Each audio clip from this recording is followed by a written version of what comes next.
भारत के प्रधानमंत्री बनने के बाद तब से लेकर अब तक इन 12 वर्षों में प्रधानमंत्री मोदी ने 150 से ज्यादा सोलो इंटरव्यूज दिए हैं, यानी 1-on-1 इंटरव्यूज दिए हैं।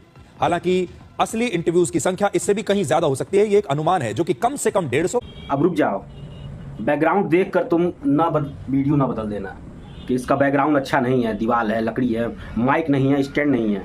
तुम्हारी यही गलती है कि पत्रकारों से, विधायक से, सांसद से, प्रधान से तक सवाल नहीं कर पाते हो। क्यों? क्योंकि तुम्हें बैकग्राउंड देखा जाता है। बैकग्राउंड देखते हो कि विधायक जी के पास 10 गाड़ियां हैं, वो उनके पास बहुत सारे लोग हैं, प्रधान बोलेरो से नहीं स्कॉर्पियो से चल रहा है। तुम बैकग्राउंड देखते हो। और तुम्हें मैं बता दूं कि बैकग्राउंड ना देखो, अगर बैकग्राउंड देखना है तो गरीब का बैकग्राउंड देखो। सब्सक्राइब जरूर करना। अगर मैं सवाल मोदी जी से पूछ दूं, ऐसे सवाल जो कोई पत्रकार ना पूछ पा रहा हो, तो कमेंट में जय हिंद लिखना और सब्सक्राइब करना। चलो वो सवाल मैं पूछ देता हूं जिसके लिए तुम सुनने और देखने आए हो। सब्सक्राइब करो। चलो सवाल नंबर 1 कि गरीबी दूर भारतीय जनता पार्टी क्यों नहीं कर पाई। मैं मोदी जी का नाम नहीं लूँगा, वो देश के प्रधानमंत्री हैं। भारतीय जनता पार्टी की तरफ से पीएम के कैंडिडेट बने तब वो प्रधानमंत्री बने। तो ये सवाल भारतीय जनता पार्टी बीजेपी से होगा कि तुम लोगों ने प्रचार किया, प्रसार किया कि गरीबी दूर करेंगे, लेकिन सरकारी डाटा कह रहा है कि 80 करोड़ लगभग लाभार्थी लोग राशन मिल रहा है, करीब 20 करोड़ लोग, 20 करोड़ परिवारों को।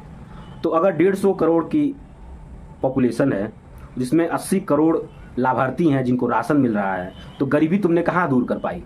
ये सवाल कोई पत्रकार मोदी जी से पूछ पाएगा? नहीं पूछ पाएगा। अमित शाह जी से पूछ पाएगा? नहीं पूछ पाएगा। तो अगर मैंने सवाल पूछा है जायज़ सवाल, तो सब्सक्राइब करो, शेयर करो, कमेंट करो और ये पूछ लो कि भैया जब आप अपनी वादे नहीं पूरे कर पा रहे हैं, गरीबी दूर करने के नाम पर आपने सरकार बना ली, प्रधानमंत्री बन गए, लोगों ने आपको वोट दिया, तो अगर 12 साल 15 साल में आप नहीं कर पाए तो क्या आपको इस्तीफा देना चाहिए?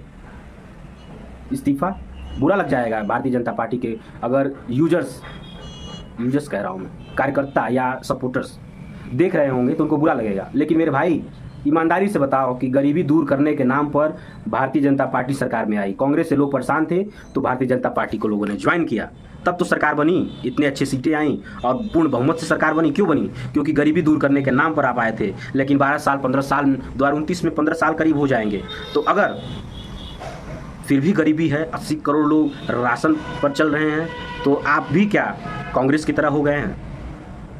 चलो शेयर जरूर करना, क्योंकि यूट्यूब का एल्गोरिथम लाइक, कमेंट और शेयर पर भी चलता है। ये पसीना तुम देख रहे हो, मैं ऊपर छत पर बैठा हूँ और मेरे मित्र कहते हैं कि तुम वीडियो झूठ में बना रहे हो, कोई फ़ायदा नहीं है। एक दिन इसी बैकग्राउंड को चमकदार बनेगा अगर आप एक सब्सक्राइब कर देते हैं तो। लेकिन कुछ भी हो, घमंड नहीं होना चाहिए, पैसे का, ताकत का, सत्ता का, सभी के लिए है। चलो सवाल नंबर 2 कि भारत में ये तो तय है कि सभी को सरकारी नौकरी नहीं मिल पाएगी। अगर सरकारी नौकरी नहीं मिल पाएगी तो सरकार के पास दूसरा ऑप्शन क्या है? सिर्फ घोषणाएं तय करने के लिए मैनिफेस्टो में कि सरकारी नौकरी देंगे, भर्ती करेंगे। आप साफ साफ कह दीजिए कि सरकारी नौकरी सबको नहीं मिल पाएगी, ये बात सच है। अब कमेंट में लोग कहेंगे जो परीक्षा पास कर लेगा, अरे भाई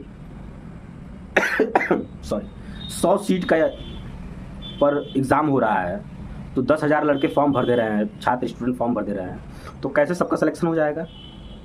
रेशियो हमेशा कम ही रहेगा। इतना पॉपुलेशन है, सबको सरकारी नौकरी पक्का है नहीं मिल पाएगा। तो सरकार कम से कम जो मिनिमम सैलरी है वो फिक्स कर दे। और जहाँ तक लग रहा है कि मिनिमम सैलरी है, लेकिन क्या वो लागू है? जो लड़के लड़कियाँ पढ़ाई कर कर जॉब कर रहे हैं, वो फ्रेशर पर 5,000, 10,000, 8,000, 12,000 ऐसे शुरुआत हो रहा है। हर सेक्टर में ऐसे ही है। तो फिर मिनिमम सैलरी कहाँ मिल रही है? जो मजदूरी कर रहा है उसका भी मिनिमम सैलरी होगा, वो भी क्या मिल रहा है? नहीं मिल रहा है। सरकार को हर एक जरूरी चीज़ों पर बात करनी चाहिए, पत्रकारों को सवाल पूछना चाहिए, लेकिन नहीं, सारे के सारे पत्रकार गोदी मीडिया बन चुके हैं, वो सवाल नहीं करेंगे। सवाल आपको और हमको करना होगा। अभी आपने देखा कि अंजना कश्यप ने 2 कौड़ी के शिक्षक कह दिया, तो क्या आज जितने यूट्यूब पर कंटेंट बना रहे हैं 2 कौड़ी के हैं? सवाल पूछना गलत है। सब्सक्राइब जरूर करिएगा, कमेंट जरूर करिएगा, अपना व्यूज़ रखिए। और सवाल नंबर 3 आपने थंबनेल पे देखा होगा, मैंने 3 सवाल पूछे हैं, लेकिन इस वीडियो में सॉरी इसलिए कि अगर आप सब्सक्राइब करते हैं तो मैं तीसरा सवाल जो दुनिया की कोई ताकत प्रधानमंत्री मोदी से सवाल नहीं कर पाएगी, वो सवाल मैं पूछूंगा। इसलिए सब्सक्राइब करिए और नेक्स्ट वीडियो के लिए अपडेट रहिए। जय हिंद, जय भारत।